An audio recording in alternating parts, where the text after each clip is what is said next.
De volta aqui com o Gazeta Entrevista, o último bloco aqui dessa análise com a ilustre presença do professor Nilson Euclides, cientista político, doutor, pesquisador e que está aqui nos brindando com a sua inteligência e com o seu conhecimento. Primeiro, antes de passar a palavra aqui para a Angélica, que quer falar, quero dizer o seguinte, aqui ninguém é dono da verdade, hein, gente? Nós estamos falando aqui com base na realidade que a gente vive, observa, com base nos números dessa última pesquisa que a TV Gazeta divulgou. Portanto, né, eu sei que tem gente que fica chateado com o número e tal. Matemática não dá para brigar, né?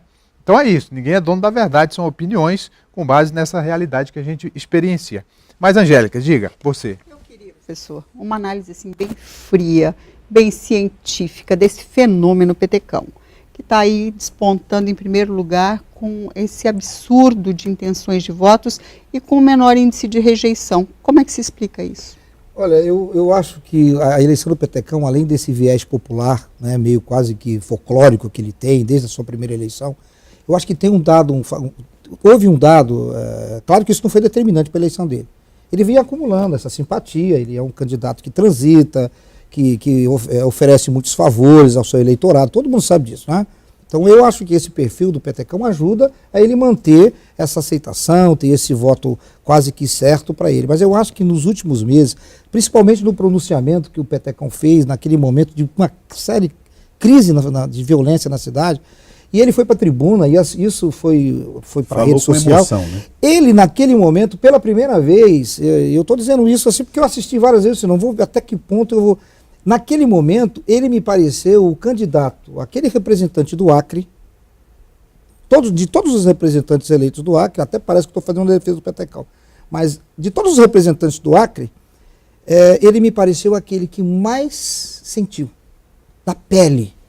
E o seu depoimento foi um depoimento tão emocionado que muita gente naquele momento passou a ver o petecão, gente que olhava para o petecão meio que assim, popular, mas então é um cara que... capitalizou aquela crise, né? Então ele naquele momento, aí eu não vou fazer julgamento de valor novamente, se foi pensado, se foi emocional, se foi de momento, mas eu acho que passou para a opinião pública uma sensibilidade, uma preocupação, e naquele momento eu acho que o petecão, e aí eu acho que faltou um pouco de percepção para o Jorge Viana, e disse, olha, neste momento o Jorge Viana ficou menor do que o petecão. Mas aí o Jorge ia no corredor do Senado, percebeu que o petecão ia falar na tribuna, quando viu, voltou, porque ele não estava no plenário, voltou para rebater o petecão, mas aí já era tarde. Mas aí qualquer tentativa que você faça num depoimento emocionado, para você superar isso, você tem que ter uma emoção maior. Não acredito que naquele momento o Jorge Viana estivesse tão emocionado. Agora, professor, tem um prejuízo para a política, é uma pergunta. Existe um prejuízo para a política de você ter personagens que encarnam essa ideia meio folclórica, meio pitoresca, porque, veja bem, você tem, eu digo isso porque, sentado aí, foi perguntado pelo próprio petecão a respeito da produtividade no parlamento, e houve dificuldade para se falar a respeito disso. Então, assim, como é que eu posso entender isso? Eu tenho um candidato que é um candidato da alegria e da irreverência e tudo, e na hora de você elaborar projetos de lei, uma ideia bacana para o país, você não tem esse cara. Aí eu vou esperar a emoção, mais uma vez, né? A emoção pautar o parlamentar para que ele possa falar com verdade. É isso. E eu queria só pegar um gancho aqui, isso se aplicaria então ao Gladson também, porque também não tem essa produtividade também? Porque o lance é o lance das emendas, né? O grande barato é as emendas parlamentares.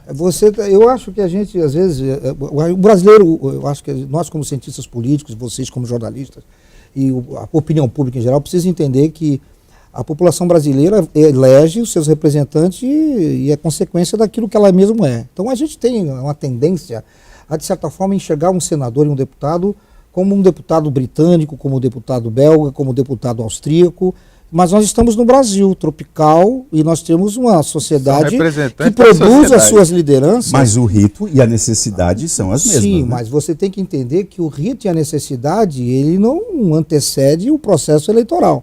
E nós estamos falando de um Brasil que é um Brasil regional, que é um Brasil caipira, que é um Brasil, entendeu? E esse Brasil se identifica, e eu diferentemente de alguns cientistas políticos, aí eu discordo de você, eu não concordo muito com essa ideia de que essa identidade popular ou essas lideranças populares, elas possam, elas desqualificam a democracia. É claro, se a gente falar que se nós tivéssemos só representantes que fossem com esse perfil, nós estaríamos falando de alguma coisa extremamente grave.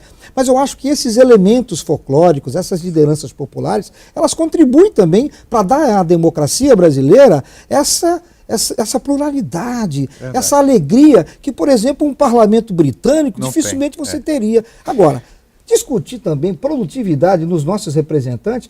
Deputados e senadores vivem de emendas. No Brasil como um todo, e no Acre não é diferente. Então eu acho que é também muito complicado você pensar que a gente vai eleger um senador, um professor da universidade, um minoro com todo o seu conhecimento, com toda a sua boa intenção, também dificilmente ia conseguir uma produtividade como senador num estado da federação que representa menos de 0,5% dos votos. Mas aí eu tenho que me nivelar por baixo. Sim, então, professor. aí temos que verificar também as votações de matérias importantes, como votaram em coisa Porque eu vou me Não pode ficar limitado à emenda. Deixa eu colocar o último quadro. Mas agora eu tenho que fazer uma observação. Eu falei alguma coisa completamente diferente de se nivelar por baixo. Acho que você não entendeu o que eu falei. Nivelar por... Nós estamos falando de cultura política. A menos que a gente mude para a Bélgica ou para a Áustria, porque eu tenho ou mude o Brasil, né? Ou evolua. O que você tem que entender é o seguinte, olha, você tem que entender que existe uma cultura política no Brasil e o Brasil tem uma sociedade, uma estrutura Mas de eu classe. posso criar uma nova cultura. Sim, mas aí você vai demorar alguns anos. Como cientista político, me desculpe, mas eu não entendo nenhum mecanismo, que possa transformar um eleitor que se identifica com esse tipo de personagem virar um eleitor, por exemplo, que vai votar num PhD. Eu acho que isso é bobagem. A democracia permite, sim. E não é isso que faz a democracia. Aliás, é o seguinte, se a gente colocar na ponta do lápis, nós vamos verificar que os candidatos mais letrados são aqueles que mais mal fizeram a democracia. Eu acreditei no Cabide. Eu tinha esperança que o Cabide fosse ser um belíssimo vereador. Põe aí o último quadro da pesquisa. Agora, eleição para presidente. Jair Bolsonaro no Acre, hein? 44%. Haddad, 10%. Marina, que é do Acre, 8%. Ciro Gomes, 8%. Alckmin, também empatado com Ciro e Marina, 8%. Henrique Meirelles, 2%. João Amoedo, 1%. Álvaro Dias, 1%. Nulos e brancos somam 11% e indecisos 7%. Mas faltou o cabo mesmo aí. E o bolo? Porque aí os demais todos somados não chegam a 1%. Mas o que eu quero abordar é a questão do Bolsonaro aqui no Acre ter essa liderança, 40 e tantos por cento. E me parece que vai ser um dos mais bem votados aí em todos os estados, né? Se isso se confirmar. Eu acho que a história se repete. A candidatura nacional sempre foi bem, de oposição sempre foi bem votada no Acre, se a gente pegar o Alckmin, se pegar o José Serra, o Aécio Neves, então eu não vejo que a candidatura do Bolsonaro represente um diferencial. Eu acho que a novidade da nossa política aqui, regional, não está no Bolsonaro. Eu acho que se o candidato Alckmin tivesse um desempenho nacional melhor, provavelmente ele seria muito bem votado aqui também.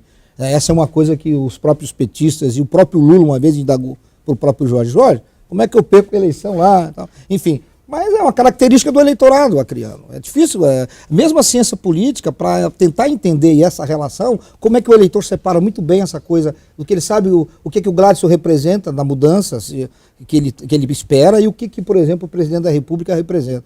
Entendeu? Ele faz muito bem esse jogo. Eu acho que isso é interessante, mas a história se repete, não vejo nada de muito diferente. Nessa questão da eleição presidencial, tem um fenômeno que é preciso ser analisado à luz da ciência. Como é que um partido que tem 8 segundos de televisão consegue fazer o que o Bolsonaro está fazendo? Ele não tem tempo de televisão praticamente, enquanto o centrão de Geraldo Alckmin, com mais de 3 minutos, não decolou a candidatura dele. A gente já discutiu isso aqui. O Bolsonaro hoje encarna um sentimento de uma parte significativa da população brasileira, e essa eleição está sendo interessante porque eu acho que nós estamos colocando em xeque alguns padrões e alguns, digamos, dogmas de campanha. Eu acho que a campanha da televisão está perdendo cada vez mais a importância e as redes sociais estão se potencializando cada vez mais, e eu acho que os debates na TV, que até pouco tempo também tinham uma influência muito grande, nós podemos verificar que os dois principais personagens das eleições, os dois ficaram praticamente durante o processo eleitoral confinados. O Lula em Curitiba e o Bolsonaro no hospital. E eles são os responsáveis pelas duas maiores votações. O que coloca em xeque também, professor, até esse conceito de formador de opinião. Porque se nós formos levar em consideração o que a grande imprensa falou a respeito dessas duas figuras, tanto Bolsonaro quanto Lula, a história seria outra. Bem, acabou o tempo. Quero agradecer a vinda do professor Nilson Euclides. Obrigado mais uma vez, professor. E ainda vamos solicitar a sua presença aqui nos próximos dias, com certeza depois da eleição, para a gente fazer novamente essa roda de conversa. Obrigado, Angélica. Obrigado, Itaã. Obrigado a você. Voltamos amanhã aqui no Gazeta Entrevista, dando sequência a entrevistas com os candidatos a governador. Uma boa tarde, um forte abraço. Até lá.